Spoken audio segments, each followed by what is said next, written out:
Vamos abrir nossas Bíblias no Salmos 122, versículo 1.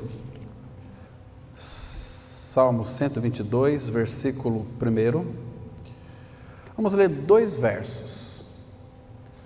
O primeiro é o verso 1, depois o versículo 6 e 7.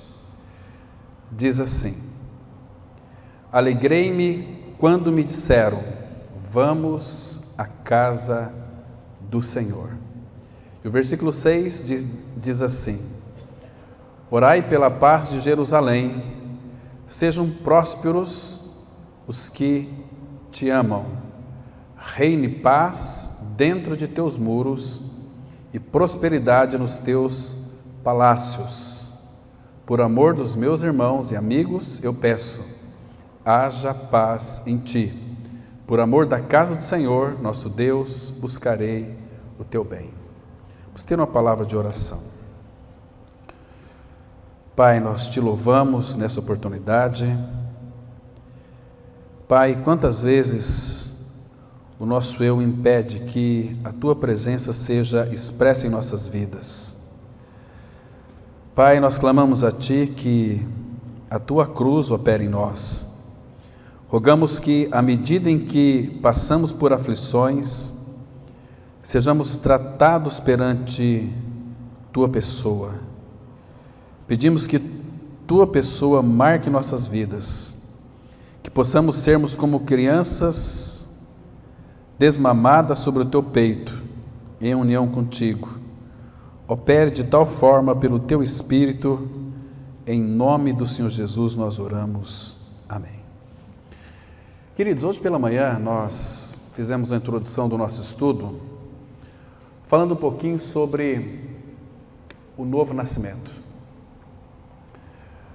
Claro que o novo nascimento ele é toda a base, todo o alicerce para a vida cristã. É através do novo nascimento que vamos dar os primeiros passos na vida cristã, onde nós vamos precisar ali de uma madeira, do leitinho espiritual, para que por ele você seja dado crescimento para a nossa salvação.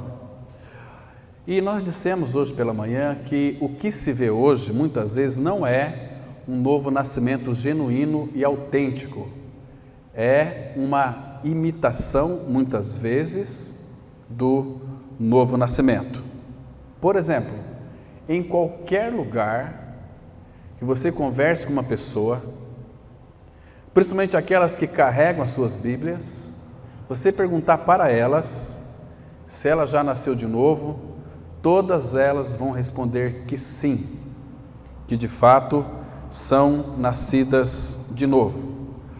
E se nós perguntarmos qual é a prova de que você nasceu de novo, a resposta vai ser, sem sombra de dúvida, essa aqui: eu frequento uma igreja, eu aceitei Jesus, fui batizado, eu sou nascido de novo.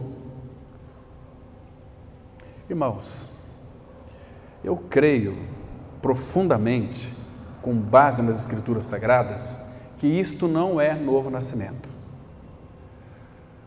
Eu sou nascido de novo porque eu sou presbítero, eu sou diácono, sou pastor. Isso não é indício de que uma pessoa ela é nascida de novo. Não tem assim esse fundamento. Pertencer à Presbiteriana Batista, Palavra da Cruz, etc., não significa que uma pessoa é nascida de novo. Primeiro que a pessoa que ela é nascida de novo, ela tem um profundo desejo no seu coração de se reunir como igreja, tem prazer na comunhão. Outros que afirmam que são nascidos de novo, quando dizem que essas melhorias morais, quando eu comecei a frequentar aquela igreja, a minha vida melhorou. Se melhorou, você não é nascido de novo, porque Jesus não veio fazer melhora e nem reforma na vida de ninguém. Ele veio trocar a velha vida por uma nova vida. Irmãos, e não se iludam, Jesus ele foi muito claro, tratando com Nicodemos em João 3,3, dizendo o seguinte, que aquele que não nascer de novo não pode ver o reino de Deus. Temos que atentar e verificar quem é que disse aquela palavra. Foi Jesus. E ele disse, eu vou repetir aqui, aquele que não nascer de novo não pode ver o reino de Deus. Eu bebi aí todo final de semana, agora eu bebo só um pouquinho, pelo menos uma vez por mês, porque a minha vida foi melhorada, né? Eu bati na minha esposa todo final de semana, agora só bato uma vez por mês, já disse um irmão do passado. Isso não é novo nascimento, irmãos. Novo nascimento é a extirpação, a erradicalização da velha natureza perversa adâmica, e Cristo se coloca no lugar. Nós dissemos hoje pela manhã também que não é a vida de Cristo vindo sobre a minha vida, é Cristo me substituindo, a minha pela dele, não mais eu, mas Cristo. Porque senão, irmãos, nós vamos ficar iludidos, não vamos ter avanço espiritual, não vamos ter crescimento espiritual, nós vamos achar, porque nós vivemos uma vida moral, não praticamos maldades, queremos o bem de todo mundo, fazemos boas obras, vivemos uma vida em retidão, vivemos uma vida onde nós pagamos as nossas dívidas, onde nós não devemos nada para ninguém. Então eu sou um novo nascido. Mentira, não é. Novo nascimento é você perdendo a sua velha vida. Enquanto um homem ou mulher não crê que foi crucificado junto com Cristo, morreu para o pecado e ressuscitou junto com Cristo, não é uma nova criatura, porque Jesus foi muito claro em dizer que quem crer em mim, como diz a Escritura, não é segundo eu acho, segundo eu penso, segundo eu ouvi de uma pessoa que me disse que era dessa forma. Não é, irmãos, temos que se apoiar na palavra. O novo nascido, ele tem prazer em ler as Escrituras Sagradas. Se você não tem prazer de ler as Escrituras Sagradas durante a semana, vou falar com a autoridade da palavra de Deus, você não é nascido de novo, você não é um filho de Deus, continua sendo filho do diabo, achando que é filho de Deus. Não é, irmãos, é um assunto que nós não devemos brincar. O desejo do meu coração era chegar aqui, e também para aqueles que vão nos assistir, estão assistindo agora, porque talvez, estamos falando aqui, mas talvez segunda-feira vai ser o agora para eles. Eles vão estar tendo essa inquietação, porque, irmãos, há muitas dúvidas. Eu coloquei, um tempo atrás, uma mensagem agora, recentemente, coloquei sábado pela manhã, teve mais de 3.000 acessos, uma mensagem, e muita discussão, alguns ali se pegando no tapa uns com os outros, mostrando que não é dessa forma. Eu entendi assim, é uma confusão generalizada, o povo não está pensando a mesma coisa, e Paulo diz que os filhos de Deus devem pensar a mesma coisa, olhando para uma só direção. Dissemos na quarta-feira, por isso que muitas vezes o que acontece, irmãos, às vezes as pessoas perguntam, mas por que tem tantas igrejas evangélicas? Exatamente por causa disso. Um pensa de uma forma, outro pensa de outra, e por aí começa a criar-se muitas denominações evangélicas, mas de pessoas muitas vezes não renascidas, que nunca nasceram de novo. O Filho de Deus, ele tem prazer, irmãos, na comunhão. Davi, ele está dizendo aqui no verso 1, alegrei-me quando me disseram, vamos à casa do Senhor. Então aqui, irmãos, tem uma coisa que é fundamental, que nós devemos atentar, e o desejo do meu coração é que o Pai também revele para o seu coração. Davi disse assim, alegrei-me. Qual é o motivo da sua alegria aqui? É por ele ir à casa do Senhor? Não. Antes de ir à casa do Senhor, ele se alegrou, porque disseram a ele, vamos. Irmãos, quão importante é o reunir do povo do Senhor. Alegrei-me quando me disseram, vamos. Talvez Davi estava passando aqui num momento bastante triste, talvez um pouco de angústia, talvez até deprimido com algumas situações. Mas você percebe a importância de outros irmãos que chegaram para ele: vamos à casa do Senhor. Isso é uma injeção de ânimo, de entusiasmo. Então ele se alegrou: vamos à casa do Senhor. Que coisa linda, irmãos. O que é a casa do Senhor? Vamos lá no templo? Não, a casa do Senhor é o reunir do povo de Deus, porque nós somos a casa de Deus. Se você creu na sua identificação, na sua união com Cristo, na sua morte e ressurreição com Ele, você é filho de Deus, você é habitação de Deus, você é casa de Deus. Então, a casa de Deus, que é você, vem para esse local de reunião se encontrar com muitas casas de Deus, que nós somos a casa de Deus. Então, nós vamos ser constituídos, Efésios 2, finalzinho lá do versículo, que Paulo vai dizer que nós somos um edifício. Esse edifício ele é construído pelas pedras vivas, pelos tijolos que são encaixados um no outro, e assim vai se formando, constituindo casa de Deus. E outra coisa que nos chama a atenção, no versículo 6, que Davi diz assim: orai pela paz de Jerusalém, sejam prósperos os que te amam. Irmão, se você estudar sobre a vida de Davi, vai ser revelado para você que cedo ou mais tarde, de alguma maneira, você vai descobrir que o fato da vida de Davi foi profundamente ligado à cidade de Jerusalém. Ele amava aquela cidade literalmente, amava a cidade. Claro que aquela cidade de Jerusalém, nós sabemos que é uma figura da Jerusalém onde nós iremos morar para toda a eternidade. Vamos morar no céu com Deus?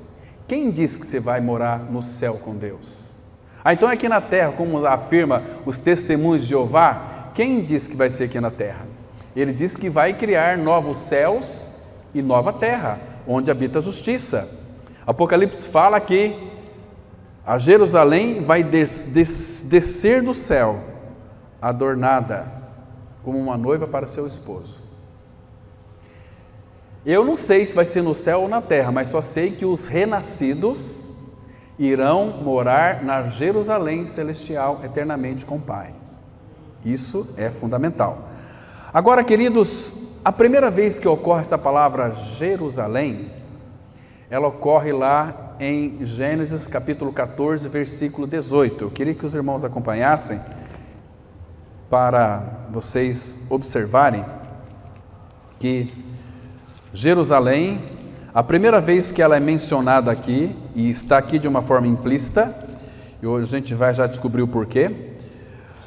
Aqui, irmãos, ela é mencionada na Bíblia, ela ocorre aqui no livro de Gênesis, aqui nessa ocasião, em que Abraão, ele derrota 4 reis, e ao retornar, da vitória dos 6, Abraão encontra-se com Melquisedeque, que é rei de Salém. 4,18 a Bíblia diz assim: Melquisedeque, rei de Salém, trouxe pão e vinho, era sacerdote do Deus Altíssimo.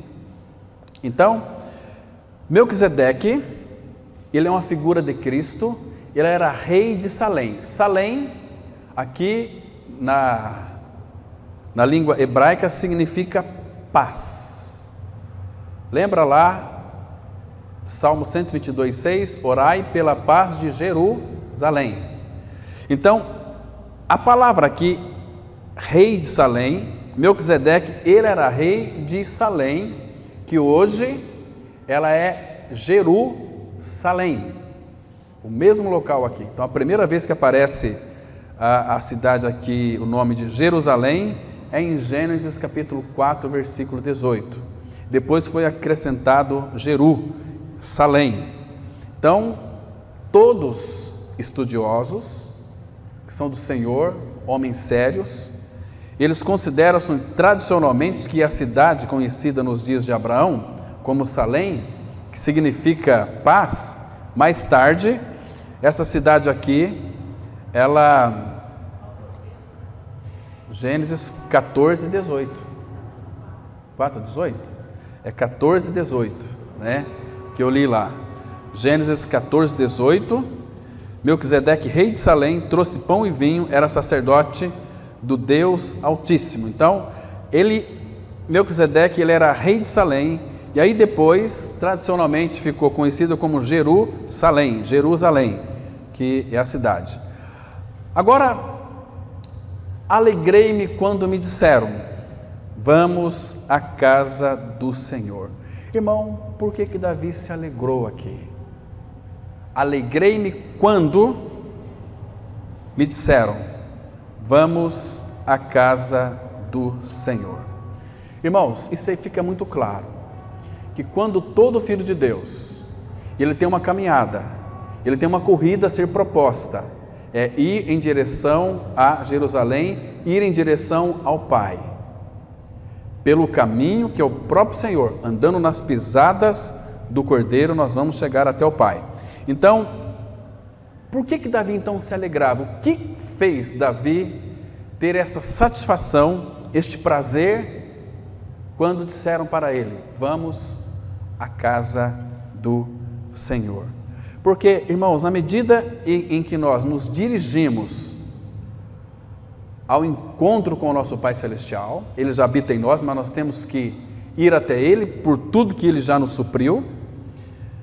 Nós vamos encontrar nesse caminho, irmãos, provas, tribulações, sofrimentos, vai ter muitas dores, você não tenha dúvida disso, muitas cruzes no caminho, nada nos alegra, mas quando nós descobrimos, irmãos, que nós não estamos a sós nessa jornada, isso nos alegra. Pedro diz assim para nós, olha, essas mesmas tribulações que vocês estão sofrendo hoje, estão se cumprindo em vossa irmandade espalhada pelo mundo. E se nós fizermos uma pesquisa, irmãos, nós vamos descobrir que aqueles irmãos em outras localidades, por exemplo, lá na Ásia, na África do Norte, em outras localidades, lá do Oriente, nós vamos descobrir que aqueles irmãos têm enfrentado tribulações que, se fosse nós, já estaremos mortos há muito tempo. Mas então, isso traz alegria para o nosso coração. Por que a igreja, ela é tão importante o reunir do seu povo?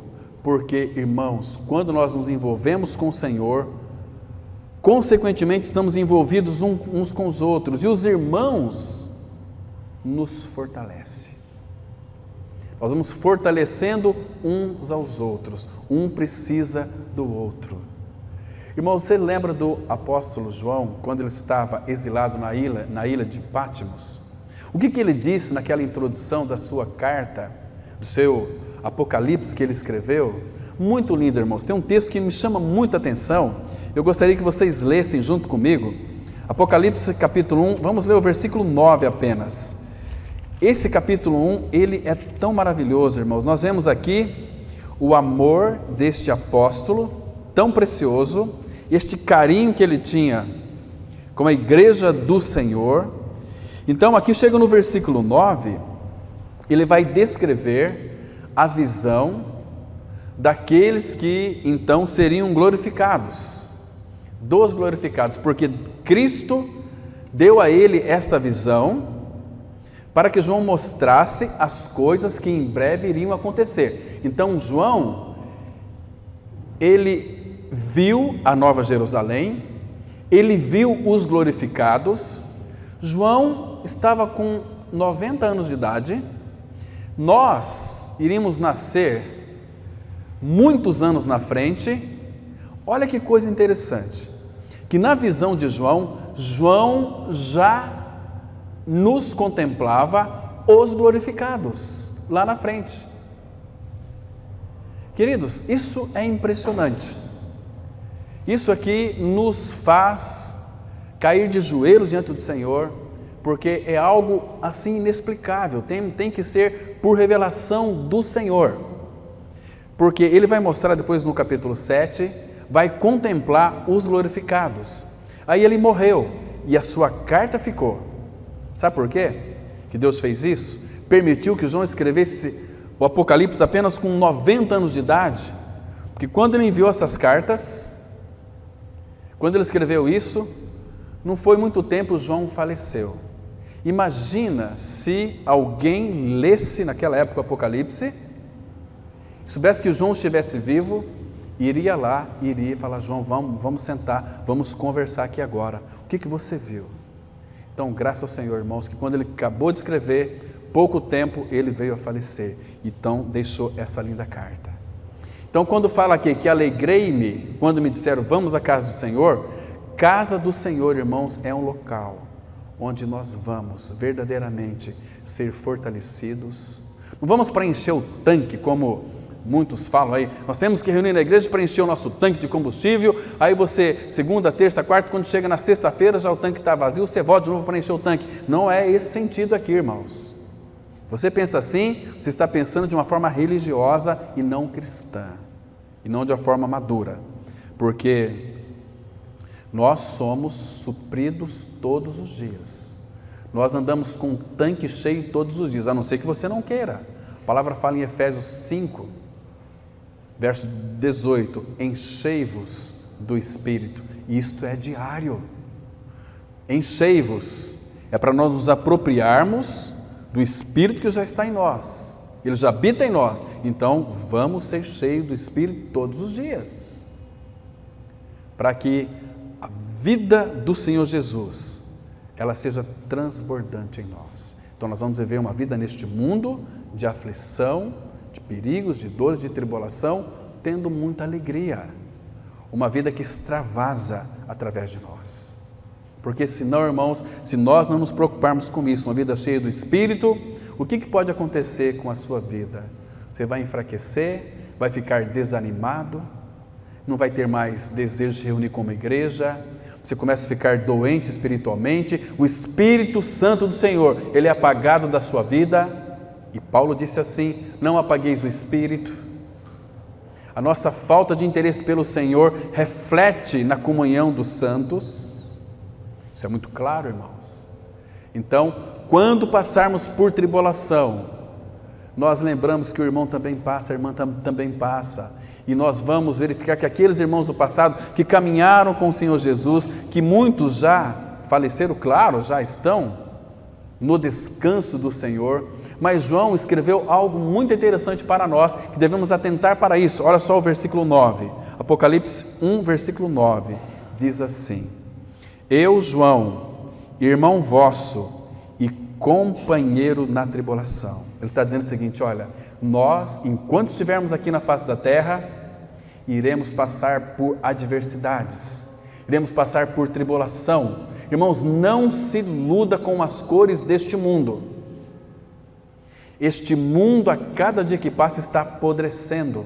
Este mundo não tem cura para ele, já está julgado. A palavra fala que os ímpios vai de mal a pior. E é incrível como muitos que se dizem filhos de Deus têm mais prazer na comunhão com os ímpios e perversos do que com o povo do Senhor. Sabe o que significa? Será que de fato nasceram de novo? Será que de fato ganharam uma experiência com o Senhor Jesus Cristo em sua morte e ressurreição? Irmãos, será que eles estão tanto fora de si, que uma vida sem Cristo, quando desce para a sepultura, não tem mais volta, é trevas e lago de fogo que arde com fogo e enxofre, que é a segunda morte. Irmãos, será que nós estamos cientes disso, irmãos? Será que você está entendendo a palavra de Deus, irmãos? Será que nós somos de fato companheiros de João? Eu, João, irmão vosso, companheiro na tribulação, no reino, primeiro reino e na perseverança, mas em Jesus. Achei-me na ilha chamada Pátimos, por causa da palavra de Deus e do testemunho de Jesus. Queridos irmãos, esse é um texto tão maravilhoso. Esse texto deve nos fazer tremer, ao mesmo tempo de Respeito ao Senhor, reverência pelo Senhor e, por outro lado, alegria. Primeiro que João está dizendo o seguinte: sou companheiro na tribulação e no reino. Observa que tribulação vem primeiro do que reino. Mas por quê? O reino já está em nós. Mas para que esse reino seja desvendado, ele precisa de tirar as escórias das nossas almas. Que o irmão colocou aqui no início. Tratamento da alma, nós estamos sendo tratados em nossa alma. A nossa alma, ela é um perrengue puro. A nossa alma, ela é muito aperreada. A nossa alma, ela se volta para si. A nossa alma, ela é muito introspectiva. Aí que está o grande erro de cada cristão, que vive uma vida por sentimento, aqueles que buscam querer sentir a presença de Deus. Você não tem que sentir a presença de Deus, Ele habita em você, está em você. Creia que Ele habita, que Ele mora no seu coração. Porque a consequência natural de nós crermos no Senhor é descanso. Nós morremos, Cristo é a nossa vida, Ele está em nós, Ele habita em nós e Ele se expressa através de nós. Inclusive, Ele pode usar as nossas emoções, mas não confie nas suas emoções. Não seja dependente das suas emoções para viver a vida cristã. Você precisa, por isso que tem tanta tribulação. Ele quer nos levar nós ao fim de nós mesmos. Ele quer destruir em nós aquilo que nós achamos que é tão precioso em nós. E aquilo que você acha que é tão precioso na sua vida é a sua mamadeira. Sem aquele leitinho você parece que não consegue viver, né?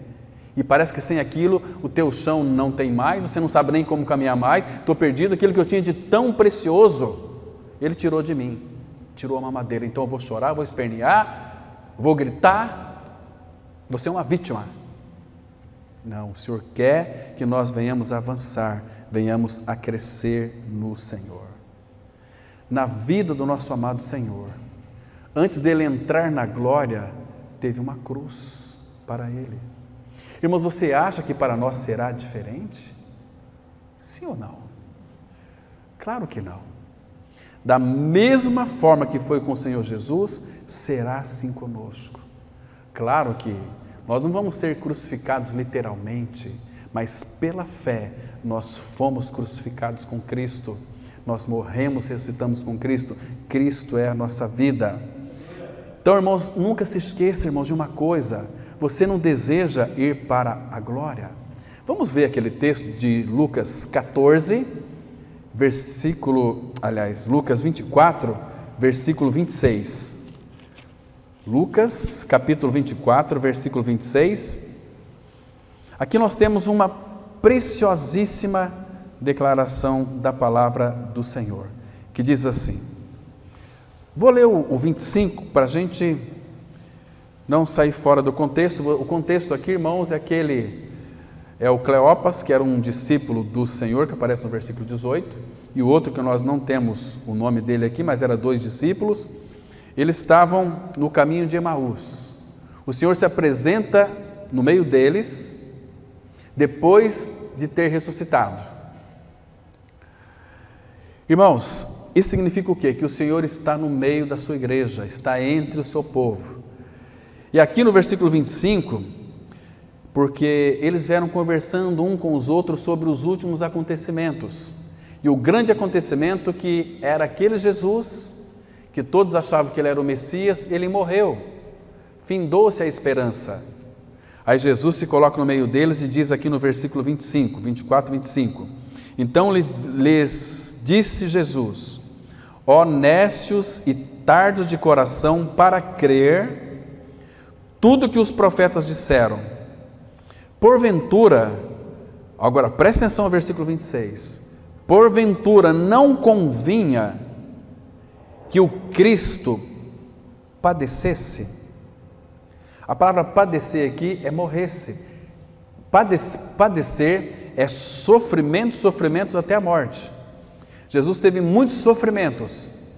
Quando ele estava sendo julgado, ele apanhou bastante, colocaram uma coroa de espinho na sua cabeça, só arrancaram pedaços da barba dele de tanta raiva.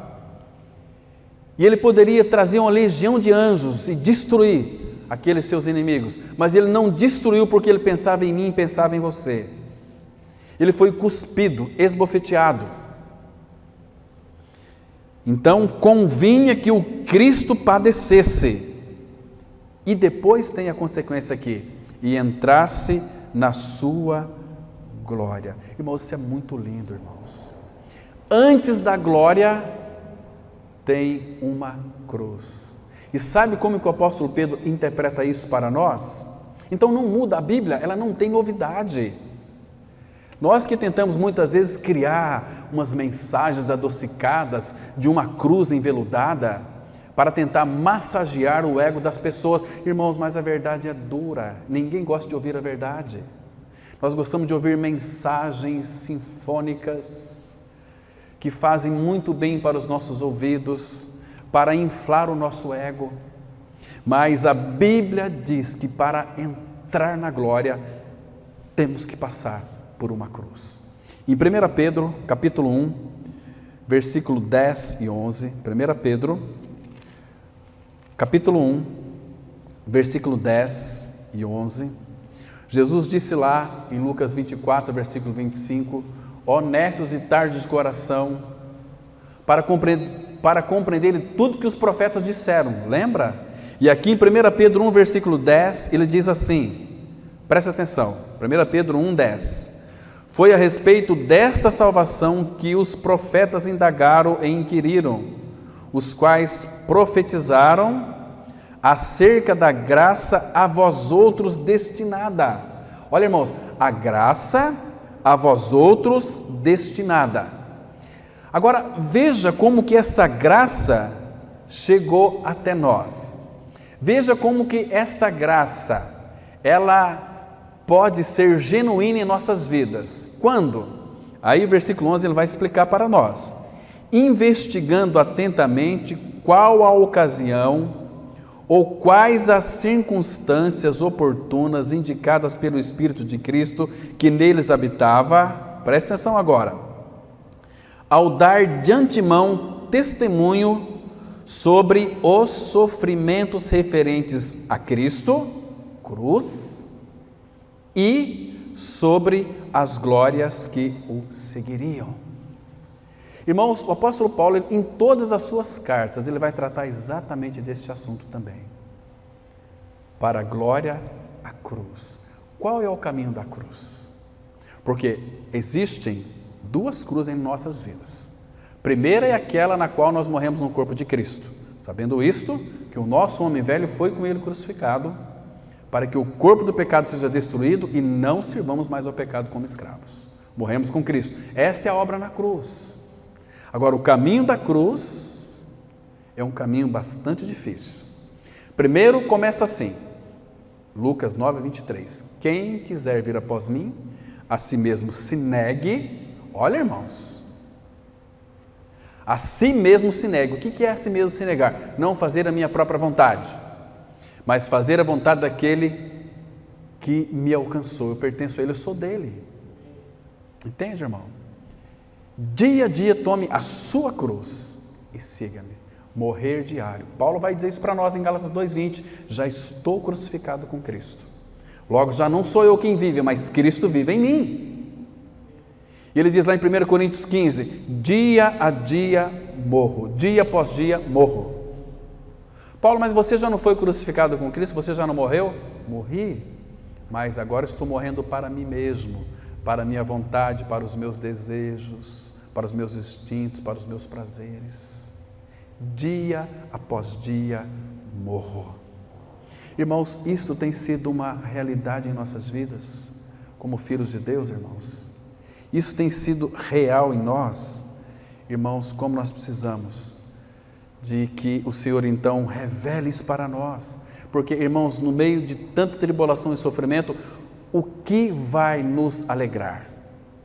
Casa de Deus, os irmãos uns ajudando aos outros. Mas o problema é que muitos vão buscar auxílio no mundo, socorro do mundo, socorro no trabalho, socorro ali nos teus colegas, amigos mundanos, perversos. E dia após dia vai chegando o dia da nossa partida. É uma pergunta aqui que às vezes muito não gosta, né? Irmãos, eu fico pensando que como a morte na nossa vida ela é iminente, se nós então fôssemos chamados pelo Senhor, será que você está preparado para encontrar com teu Deus? Está preparado? Se teu coração parar de bater hoje, nós somos tão fragilizados, tão sensíveis com relação à vida, nós não temos poder e capacidade para suster-nos a nós mesmos em vida.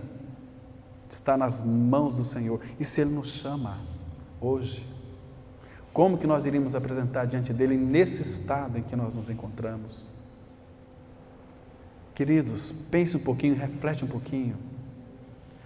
Cristianismo, irmãos, é para aqueles que verdadeiramente nasceram de novo,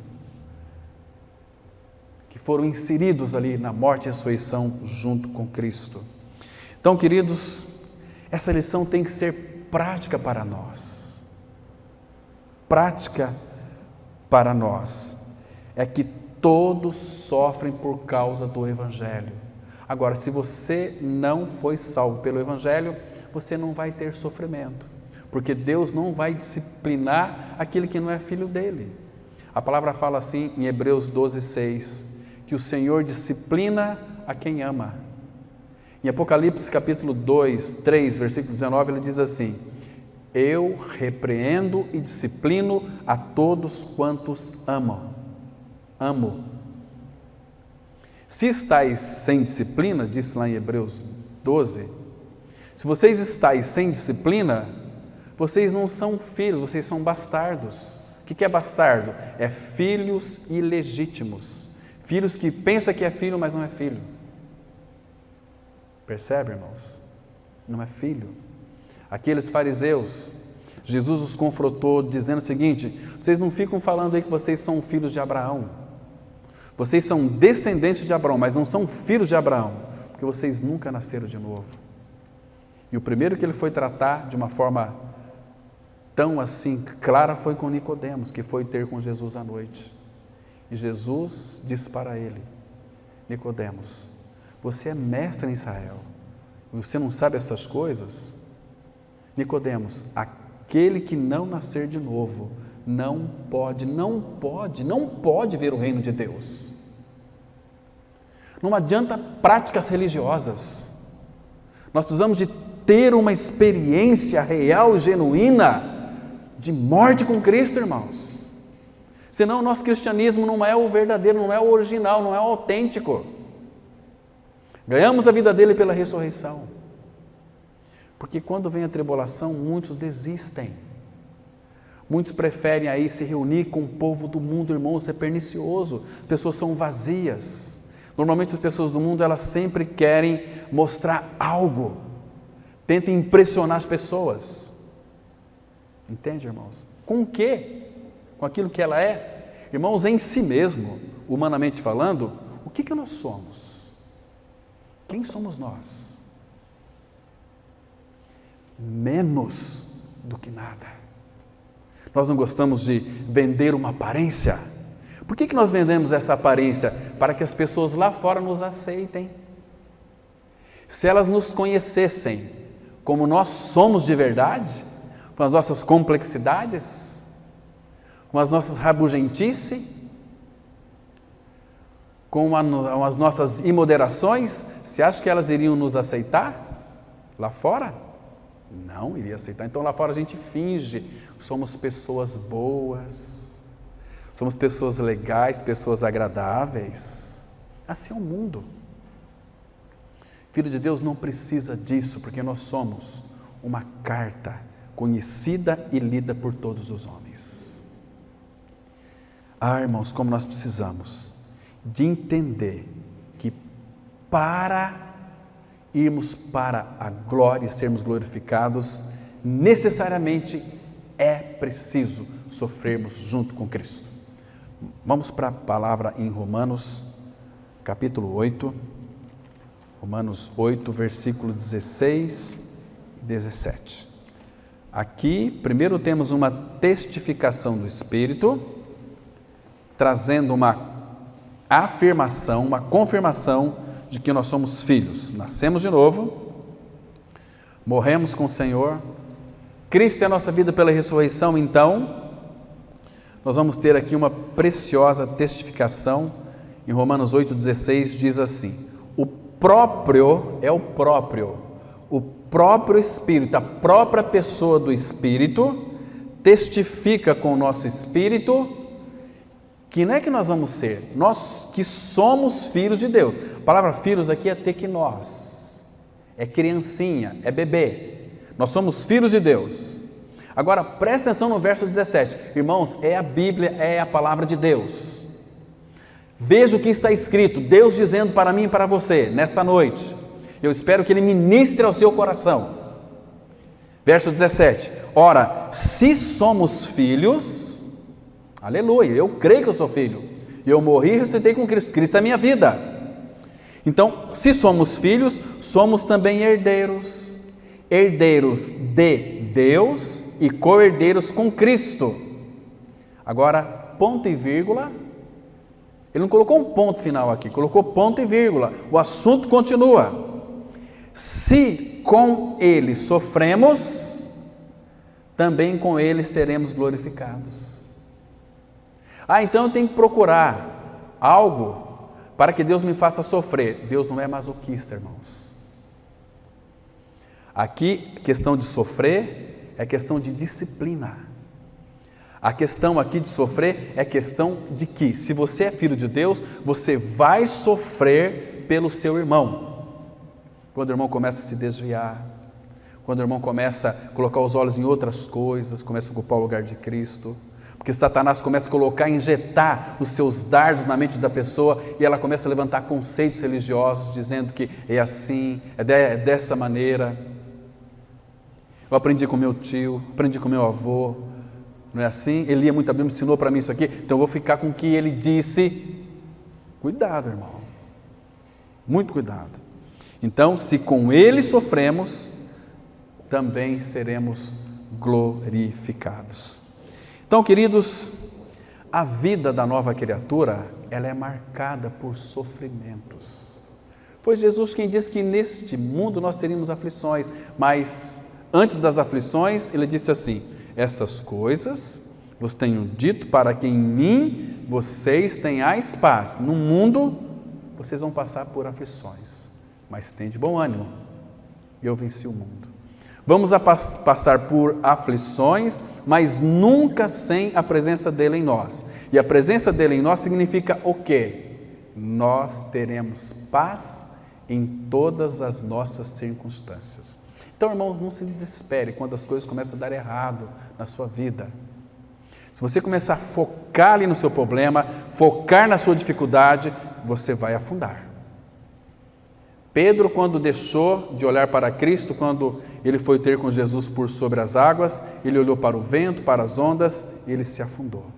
Mas enquanto ele manteve os olhos fitos em Cristo, ele caminhou por sobre as águas. Uma atitude de fé. Eu sei em quem tenho crido. Eu sei que Ele é poderoso. Eu sei, é uma convicção. Mas enquanto estivermos nesse mundo aqui, iremos passar por tribulações. Abra aqui, vou mostrar para vocês o que é a graça genuína de Deus. 1 Pedro, capítulo 4, a partir do versículo 12, irmãos. 1 Pedro 4, verso 12. Diz assim a bendita palavra do Senhor. Olha que interessante. 1 Pedro 4, a partir do verso 12. Então Pedro... Irmãos, em toda a sua carta, ele não fala de outra coisa, irmãos, a não ser de sofrimento, tribulação, lágrimas, túneis apertados, dificuldades, mas tudo isso para o Filho de Deus não é ruim, é bênção. Eu acho que dessa vez não vai dar, porque não é você que está no controle, é Ele. Diz assim: amados, não estranheis o fogo ardente que surge no meio de vós, destinado a provar-vos, como se alguma coisa extraordinária vos estivesse acontecendo. Pedro está dizendo aqui, irmãos, não estranhem quando este fogo ardente surgir no meio de vocês. O que é um fogo ardente? Pode ser um sofrimento muito grande, pode ser uma tragédia, pode ser uma grande perda, talvez você ache que é irreparável. Então, não estranhe quando surge no meio de vocês este fogo ardente, destinado a provar-vos, como se alguma coisa extraordinária vos estivesse acontecendo. Extraordinária se não acontecer isso. Ele fala assim no versículo 13: quando isso ocorrer, fogo ardente, sofrimento, tristeza, angústia, dor, perda, tribulação, seja o que for, pelo contrário, alegrai-vos. Isso não é uma loucura, irmão? Você se alegrar, como que eu posso alegrar no meio de uma tribulação, no meio de um fogo ardente que eu estou passando? É para se alegrar, mas não alegrar em você mesmo. Paulo disse assim, Filipenses 4:4, alegrai-vos no Senhor. Alegrai-vos na medida em que sois, olha aqui, participantes dos sofrimentos de Cristo, para que também na revelação de sua glória, vos alegreis exultando. Irmãos, que dia triunfal será o retorno de Cristo. Ele está voltando para buscar a sua igreja. Nós vimos hoje pela manhã que os dias estão se abreviando. Ele diz assim no verso 14: se pelo nome de Cristo sois injuriados, bem-aventurados sois, porque sobre vós repousa o Espírito da glória de Deus. E olha aqui, irmãos, 1 Pedro capítulo 5, versículo 10, ele diz assim: ora, o Deus de toda graça, que em Cristo vos chamou à sua eterna glória. Olha que coisa maravilhosa, fomos chamados para a glória eterna, eterna glória. Mas depois, não agora, depois de terdes sofrido por um pouco, Ele mesmo vos há de aperfeiçoar, firmar, fortificar e fundamentar. Irmão, você sabe o que isso significa? Tudo isso é a genuína graça de Deus. Aqui no versículo 12 aí, por meio de Silvano, que para vós outros é fiel irmão, como também o considero, vos escrevo resumidamente, exortando e testificando de novo que esta é a genuína graça de Deus.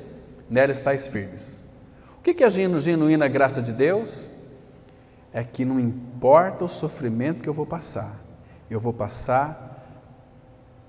pelo suporte da graça, que vai me dar a capacidade de eu suportar, porque Deus, diz a palavra, não enviará para mim e para você tribulação que esteja ou que seja além da nossa capacidade de suportar. Irmãos, e nós aqui, nós que somos aqui da América do Sul, as nossas tribulações, elas são tão leves comparado àqueles irmãos lá do Oriente. São tão levinhas, às vezes nos deixa nós até meio sem vergonha, né? Puxa vida, tem gente que ainda murmura e reclama, como o Senhor tem escancarado para nós a sua palavra. Alegrei-me quando me disseram, vamos à casa do Senhor. É estando juntos que nós, vivendo esta unidade do corpo de Cristo, irmãos, a comunhão vai ser tão graciosa que as tribulações, na maioria das vezes, serão imperceptíveis. Nossa, aquele irmão está passando por uma tribulação tão grande. Ainda bem que Deus está tratando, porque Ele não está tratando comigo. E o irmão está bem tranquilo, sendo aperfeiçoado. Ó Senhor, eis-me aqui, Senhor. Me molda, me aperfeiçoa, me prepara para aquele grande dia. Irmãos, sabe o que nós precisamos, irmãos? De uma visitação especial do Senhor em nossas vidas. Sabe como é que Isaías fala isso? Tem um texto aqui lindíssimo. Irmãos, guarde esse texto e ora a respeito desse texto. Isaías 64. Preste atenção aqui, irmãos. Como eu e você, nós precisamos das visitações especiais do Senhor em nossas reuniões, como igreja do Senhor. O reunir da igreja é para que o Senhor trabalhe em nós. Entenda isso, irmão. Quer ser trabalhado pelo Senhor?